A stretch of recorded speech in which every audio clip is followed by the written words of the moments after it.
1 ನಿಮಿಷಗಳಲ್ಲಿ ರುಚಿಕರವಾದ ಇನ್ಸ್ಟಂಟ್ ಚಟ್ನಿ ಮಾಡುವ ವಿಧಾನ. ಮೊದಲಿಗೆ ತುರಿದಿಟ್ಟುಕೊಂಡಿರುವಂತಹ ಕೊಬ್ಬರಿ,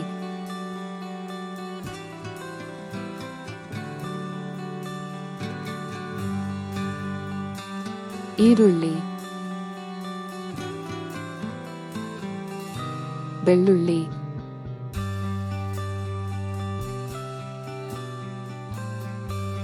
ಒಣಮೆಣಸಿನಕಾಯಿ,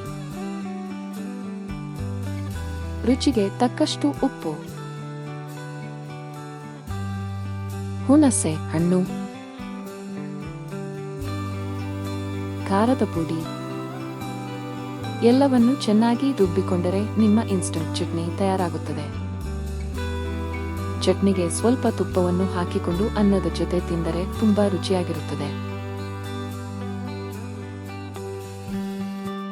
ಈ ವಿಡಿಯೋ ನಿಮಗೆ ಇಷ್ಟವಾಗಿದ್ದಲ್ಲಿ ಲೈಕ್, ಶೇರ್, ಕಮೆಂಟ್ ಹಾಗೂ ಸಬ್ಸ್ಕ್ರೈಬ್ ಅನ್ನು ಮಾಡಲು ಮರೆಯಬೇಡಿ.